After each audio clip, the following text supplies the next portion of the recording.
I suppose it'd have been better if I'd never been born at all. That was George Bailey's conclusion at the pivotal moment of It's a Wonderful Life. He was so despondent, he was ready to jump off a bridge. But after being distracted from suicide, he goes on to see why life was worth living. If the teacher of Ecclesiastes had been there instead of George Bailey, the movie might have had a very different ending. At least if we were dealing with the chapter 6 teacher, one of the darkest passages in all the Bible. Clarence the angel might have said, what about your family? What about all the great achievements of your life? All the impact that you made in the community around you? In this chapter, the teacher would respond, yeah, what about them? I'm still unhappy. I have no guarantee for future happiness or peace of mind. From my vantage point, life isn't worth living. And then he jumps. What makes life worth living? How can we find happiness in this life? That's what America's all about, right? Life, liberty, and the pursuit of happiness. The Wall Street Journal once wrote this: we may have life and liberty, but the pursuit of happiness isn't going so well. The passage brings us to the end of the first half of the book tonight. For a few weeks, if you've been with us, the teacher seemed to be making some progress. It seemed like he was finally starting to figure some things out. And as we read tonight, it's going to feel like he has regressed into that depressed obsessive that he was just a few chapters ago. And that's because he absolutely has. He's going to have a real bad night tonight. Remember, this whole book is the travel journal of an expert who is on a quest for satisfaction, a quest for meaning, a quest for ultimate happiness and well-being. In the last few sections, he had paused his quest. He took a quick detour to share with us a discovery or two that he made. And that's why we noticed that he started speaking more theologically, and he spoke more directly. As we saw last time, he actually looked at us in the face and he said, I have something to say to you, as opposed to just sort of speaking more generically. But tonight we see he's got his wanderlust again. He's got to get back out into the field, back on the hunt. These questions of meaning and purpose and laying hold of the good life or laying hold of ultimate satisfaction, these questions are gnawing at him. And as far as he's concerned, every day that these questions go unanswered, he feels like that is a day of his life wasted that he will never get back. As we read his travel journal, we will discover, as one commentator puts it, the teacher is left with no absolute values to live for, not even any practical certainties to plan for. It's not a good place to be. Verse 1, here's a tragedy I have observed under the sun, and it weighs heavily on humanity. When reading Ecclesiastes, you need to always remember, we have to always remind ourselves about these key phrases. There's a bunch of them, but under the sun is one of the main key phrases, and we need to understand what that means. Under the sun is the scope and perspective of the teacher's research, of his findings. He means life on earth disconnected from a personal interactive relationship with God. He's speaking, we would say, in modern vernacular, from a secular humanist perspective. Not an atheistic perspective, but just a secular humanist perspective. And that's why he can't find what he's looking for. And that's really the message of Ecclesiastes, that you cannot find what you're looking for if you try to bypass a personal, interactive, submitted relationship to God. In his travels, the teacher discovered what he says, a tragedy, a terrible sickness, something evil, and something that isn't rare but is happening all the time. That's what he means here in this verse. Oh man, what is it? What is this plague, this new, pandemic that you have discovered? Let's take a look at verse 2. God gives a person riches, wealth, and honor so that he lacks nothing of all he desires for himself, but God does not allow him to enjoy them. Instead, a stranger will enjoy them. This is futile and a sickening tragedy. That's the tragedy? That rich people are a little bit unhappy? I think, I read that and I'm like, who cares, right?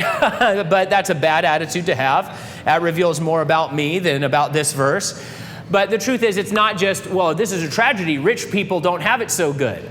It's about much more than that. It's what this plague reveals about our world and about life and about the hope of humanity. That's what he's talking about. That's the problem. You see, this person, these people that the teacher is talking about, they have riches, wealth, honor, fame. They possess all the things that the world has to offer. All of it. They have every treasure, every good gift that the world can give. But what we find here is that having them is not the same as enjoying them. And that's the big problem. Remember what we learned all the way back in chapter 2. We cannot enjoy life apart from God. That is a bedrock principle written into the cosmos as much as gravity or the laws of thermodynamics. And that's exactly what the teacher and the people he's describing in our text tonight are trying to do. They're trying to break this immutable law of God, where they say we don't actually need God. We don't need connection with him. We don't need communication with him. We don't need his intervention. We don't need his grace. We will go to the storehouses, to the treasures of the world to get everything that we need. We will, in a sense, this is just the same thing that we read all the way back in Genesis, first in the garden. Well, we don't really need God. I'll just take the fruit myself. Or then fast forward to a greater human society in Babylon there. We're going to build our tower. We will touch heaven. We will make a name for ourselves. We don't actually need God. We certainly don't need his rules. We don't need his commands. We don't need to bow our knees to him. And so that's what the teacher is trying to do. And that's the people that he's describing tonight. That's what they're trying to do, to bypass this law of God. And the problem is, as they bypass this law, they discover that what the world offers is smoke. It is hevel. It is futility. It's not solid. It doesn't last. And having those things is not the same as enjoying them. If you list the overall wealth of all the nations of the world, like the gross wealth of the world, we in the United States sit at the very top of that list. Let's say, well, I don't necessarily feel as wealthy as people here, there, or everywhere, right? Okay, if we even adjust that number for per capita wealth, here in the United States, we are still number 3, bronze medal out of 195 countries. So let's call us at the top, right?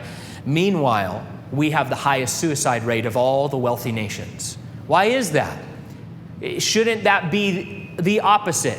Shouldn't the poorest be the most desperate, the most self-harming, the most suicidal? But that's not what we find when you investigate the wider world in studies like this.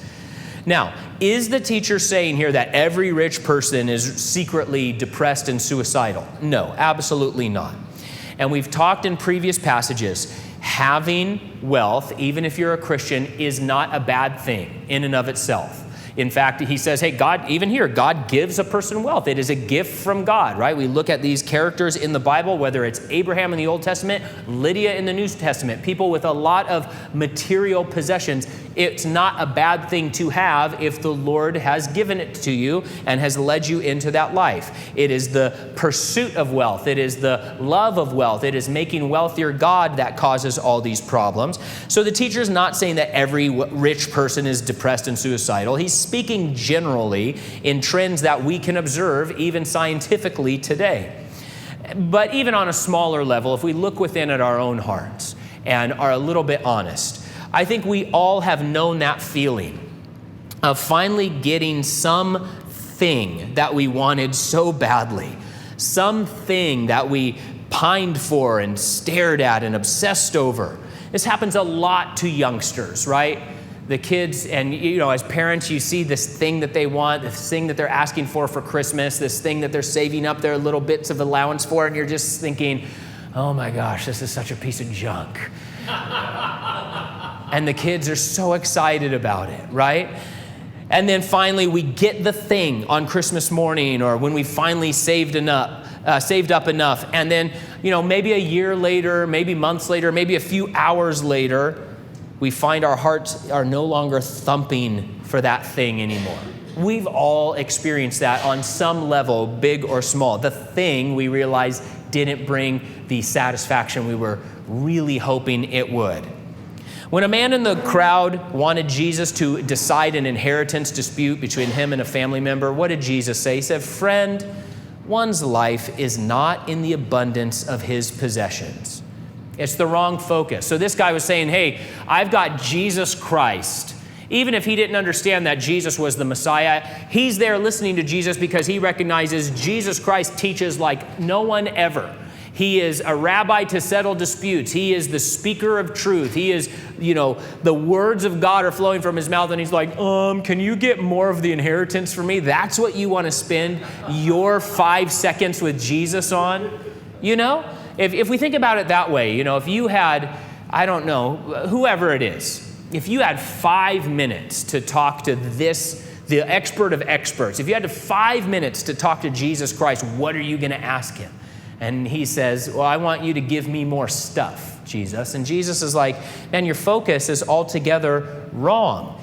The thing doesn't bring satisfaction. That is the wrong answer to the question that your heart is asking. And the question your heart is asking is, can I have fulfillment? Can I have, lasting purpose? Can I have a life that's worth living? Now, notice the wording here in verse 2. This fellow in verse 2 lacks nothing he could possibly want for himself. Notice the focus of these people that the teacher is talking about. And frankly, we know that the teacher is one of these people, right? Go all the way back to the beginning of the book, and he is one of these people. He has all of the wealth of the world. He has everything he could possibly want, every convenience, every comfort, every pleasure. He has all of these things. So he's one of these people. So he's not just describing one guy that he sees on the street corner. He's describing a certain characteristic of the human heart. And it says he lacks nothing he could possibly want for himself. He's looking for personal pleasure. It's all about him, his feelings, his wants. They want to always feel the feelings of happiness, never bothered or inconvenienced by life, never encumbered by your needs, because after all, my needs are the ones that matter. Right? We saw this when Solomon, the teacher, was talking about, well, I thought maybe I could find ultimate fulfillment and satisfaction by great human achievement, great human works, building things and designing things and growing an empire. Of course, he did that on the backs of slave labor, right? He talked about that. I had so many slaves, you can't even believe it. And it's like, well, pause. Are you worried about their satisfaction? No, absolutely not. I'm worried about my satisfaction. But still, he's left unsatisfied. Now, the teacher blames this problem on God. God's fault that this happened. God does not allow me to enjoy these things. How dare he? But, pause. If God is God and we are who he says we are, and the teacher accepts that, we've seen that the teacher believes in God, right? And he recognizes that there's a very vast disparity between God in heaven and humans on earth. He says, God dwells in heaven, let your words be few, right? So we see some of these windows into the theology of the teacher. Solomon is speaking to us as a secular humanist, right? But if that's all true, why should God allow the teacher to enjoy all of the benefits of his temporal richness? Why should God allow him to find ultimate satisfaction in things that will not last? He shouldn't do that. God owes us absolutely nothing except judgment and wrath. Those are the wages that are due to us. Why should God participate in this person's selfish enslavement to a temporal way of life? That I want to feel great, that I want to feel pleasure, that I want to be unencumbered by any concerns around me, that I just want to always feel good all the time, and I demand that God give me that. It's a completely wrong perspective. Remember when Adam and Eve sinned, and they said, we don't need God, we will take of the tree of the knowledge of good and evil ourselves. Whoops, that didn't work. And then what did God say in that instant? He said, we can't let them now eat of the tree of life and stay in this state. We can't allow that because that would be ruin for them and for all of their offspring, and it's a big problem. No, God is not going to allow people who are in rebellion and war with him to feel eternal satisfaction for the choices that they're making. In the culture of this time, a successful life was measured by if you were wealthy, if you had a large family, and you lived to an old age. And so these are the three major things that he talks about in these opening verses. These are the big three, the big three values of that culture at that time. And as he speaks about them, the teacher is going to use extremes, absolutely fabulous wealth, 100 kids, fantastically long life. And throughout his point is, money can't buy you love, right? And in the next thing here, where he says here, 100 kids doesn't guarantee this person won't be hated and left unclaimed at the morgue one day, right? And so here's what he says in verse 3. A man may father 100 children and live many years. No matter how long he lives, if he's not satisfied by good things and does not even have a proper burial, I say that a stillborn child is better off than he. For he comes in futility and he goes in darkness, and his name is shrouded in darkness. And so there's no guarantee.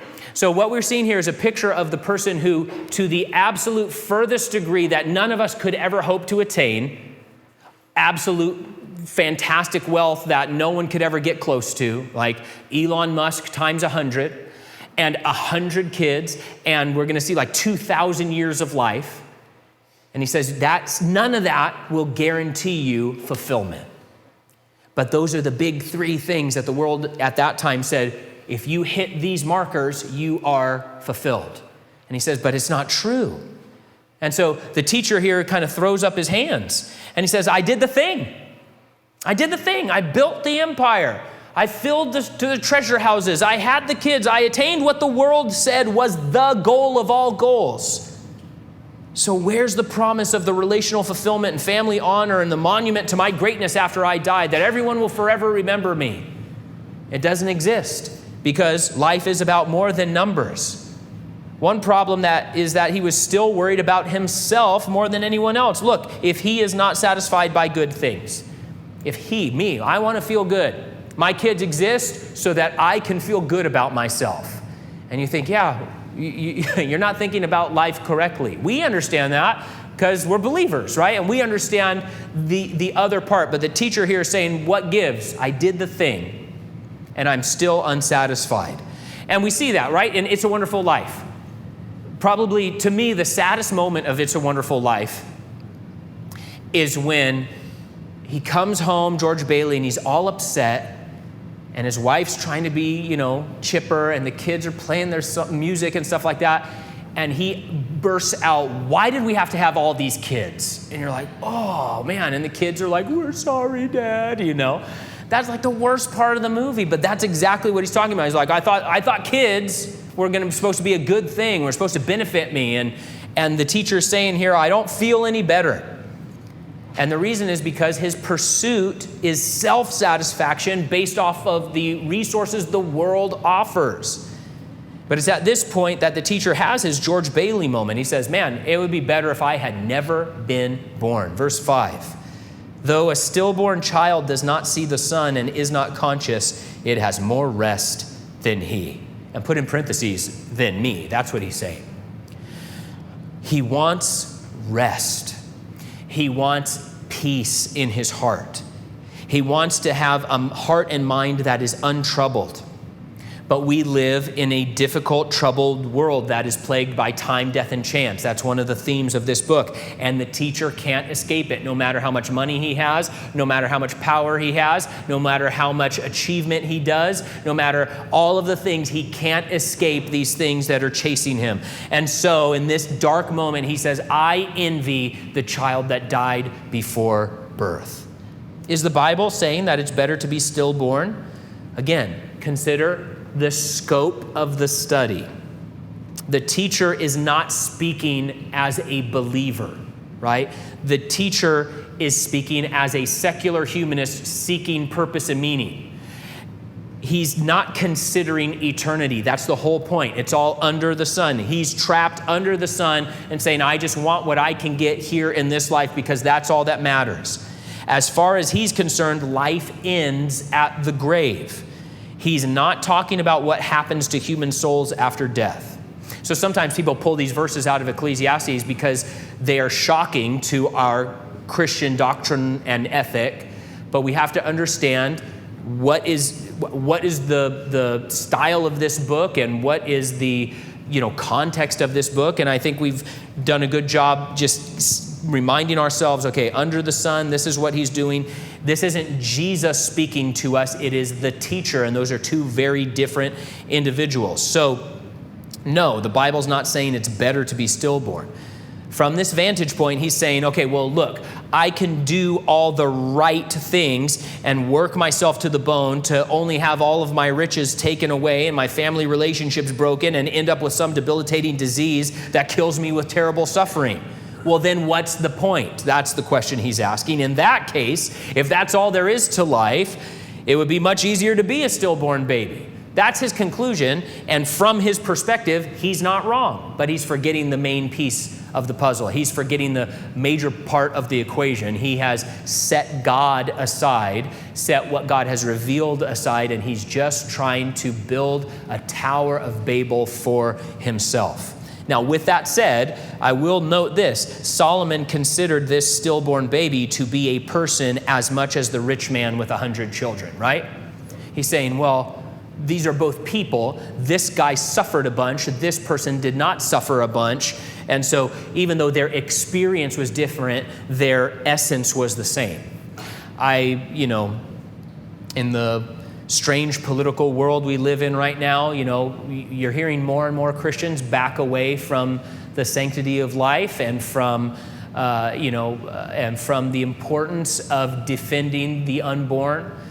I watched a thing the other day, a professor at Calvary University talking about how, well, we don't really know when a soul goes into a fetus, so.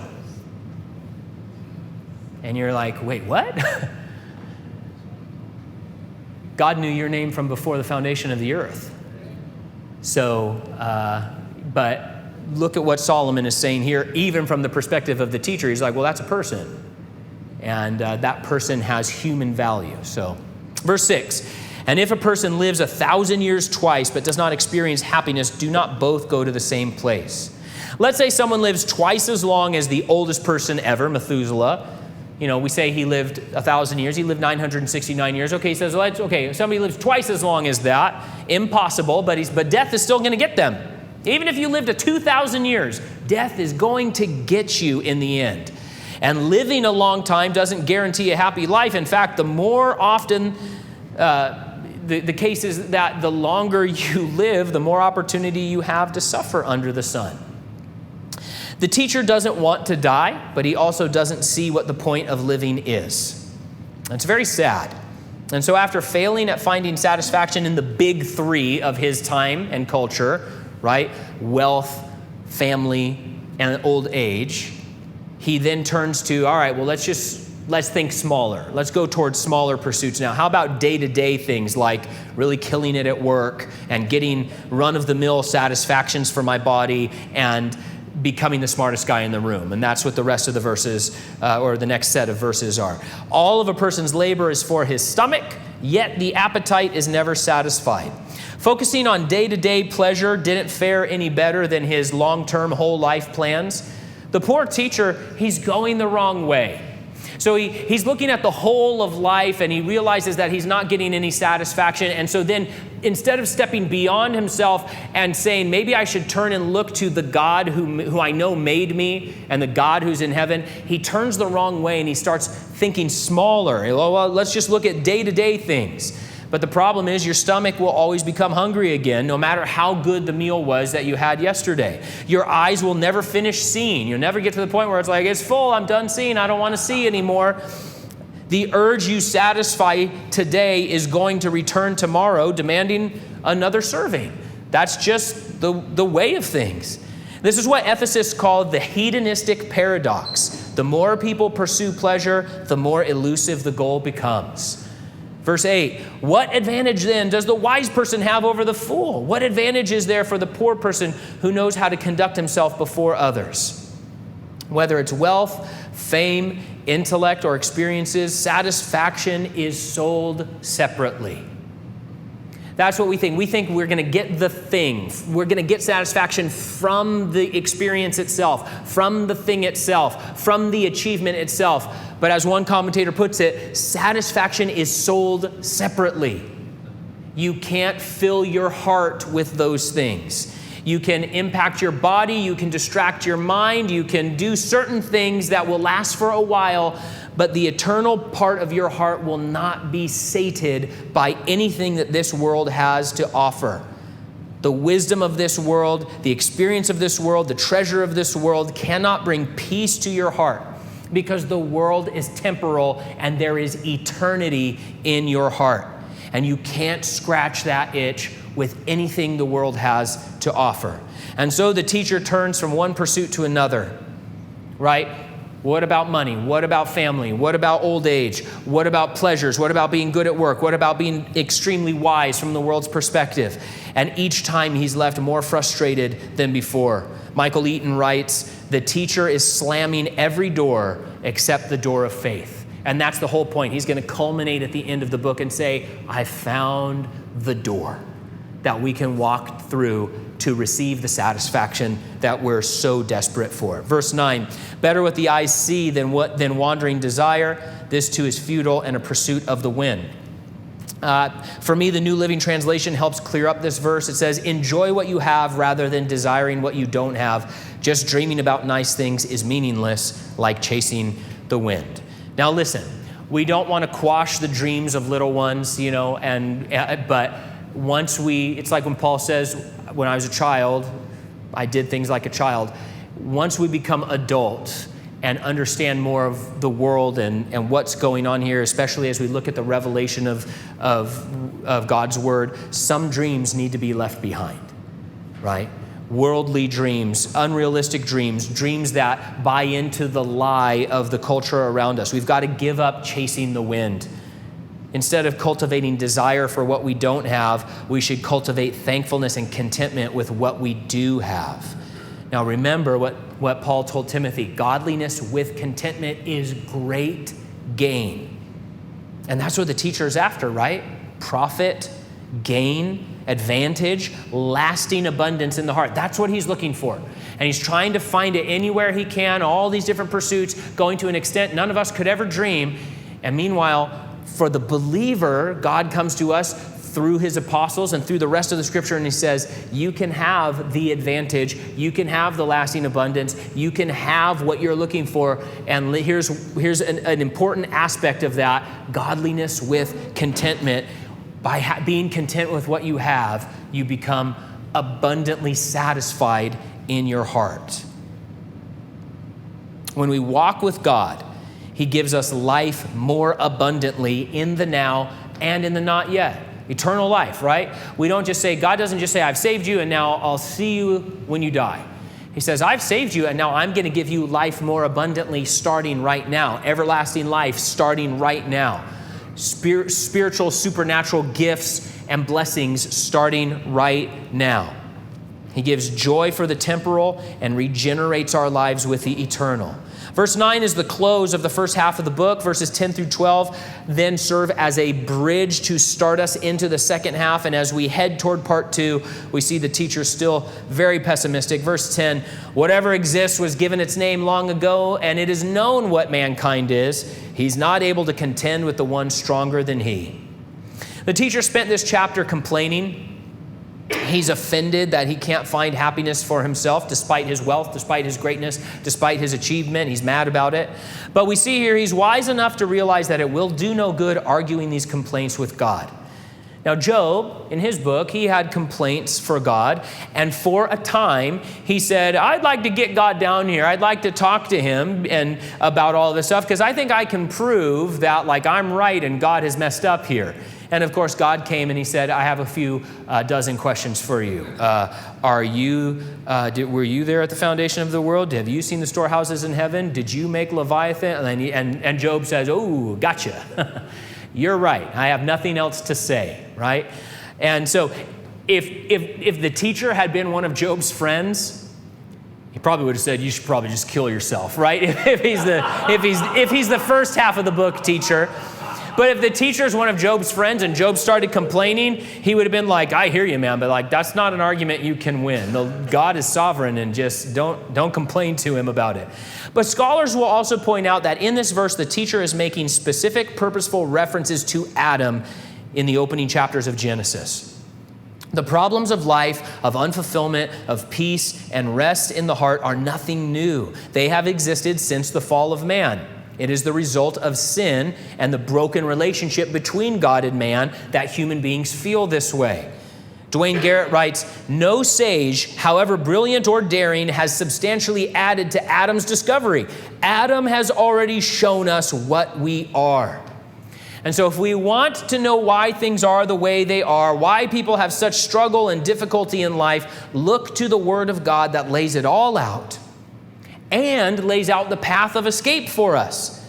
The Bible shows us what mankind is, that we are mistake makers, that we are easily distracted and deceived, that when the chips are down, we'd rather help ourselves than others, the woman you gave me, right? That we need to be rescued from ourselves and from this fallen world under the sun. Verse 11, for when there are many words, they increase futility. What is the advantage for mankind? So the teacher wants out. He realizes that he is stuck in a system, and the more he finds, the less he likes what he finds. Finally, verse 12, for who knows what is good for anyone in life in the few days of his futile life that he spends like a shadow?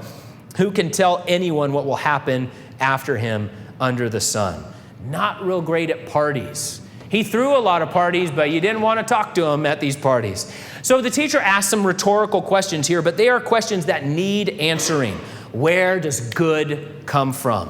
What can make a life which is full of struggle and chance and futility and ultimately death? What makes that life worth living? Can the world answer these questions and offer me what I need? Here's the thing, the world claims that it can. The world comes to you and says, we can solve this issue in your heart. We can satisfy you. We can give you a life worth living. We know the way to where you want to go. But is it true? It's not true. The gospel tells us the truth, that the world can't offer you a meaningful life, that it can't offer you lasting peace. It can offer you temporal wealth, but as we saw in earlier passages and see through living examples around us today, wealth often destroys life rather than benefiting it. The world can offer you temporal pleasures for a time, but they will not ultimately satisfy. But then the other side of the gospel is God has arrived and has, out of his abundant grace, said, I will give you the thing that you're looking for. I will fix these problems. I will give you life more abundantly. I'll let you have what you really need. And he alone can make life enjoyable and can make life worth living. He alone can make your life more than worthwhile. He makes it eternal. The teacher was desperate for peace and for rest. And what did Jesus say at the end of the Gospel of John? He said, peace I leave you. My peace I give to you. I do not give to you as the world gives, right? Because that's no kind of peace. And so he says, so don't let your heart be troubled or fearful. Jesus is the answer to all of these questions that the teacher is asking. Christ came so that we can lay hold of all the things the teacher is looking for. Purpose and meaning and enjoyment and contentment and joy, abundant life worth living, fullness in that eternal part of our heart. John put it really plainly in his first letter, the one who has the Son has life, has what the teacher is looking for. The one who does not have the Son of God does not have life. They may have riches, they may have years, they may have abundance in all these other places, but they don't have life. The teacher leaves the first half of the book brokenhearted. In this terribly tragic moment, he looks on a stillborn child here, right? And he realizes, my whole life has been a miscarriage. That's what he's realizing here. And he said, and we think, well, how can that happen? He was so rich. He was so powerful. He was so smart. He was so successful. He was so important. He was so famous. He was so everything. But it's because satisfaction is sold separately. And if you don't have the Son of God, you don't have life. The teacher forgot what he himself said back in chapter 2, that you can't have lasting purpose and you can't have true enjoyment in life unless you have a personal relationship with God, who is the giver of life and the giver of purpose and satisfaction and every good gift. You can't have joy, he said, unless you please God. Okay, well then how do I please God? Well, it's very simple. We please God by having faith in him, by believing him. And to me, I was just thinking about this, not necessarily just believing in him. You know, the teacher believed in God, that a God existed and that God gave him life and that God was sovereign over the universe. He believed a significant number of things about God. He believed in a God, but he didn't believe God, who said, follow me, submit yourself to me, obey my precepts, do what I'm asking you to do so that you can have life more abundantly. We need to believe him now, actively, believing his prescriptions, his directions, believing that he has a plan for our lives, and then following him to discover that plan. A life of purpose and joy and satisfaction and rest is ours to receive from the Lord. He has left it for us. He is giving it to us.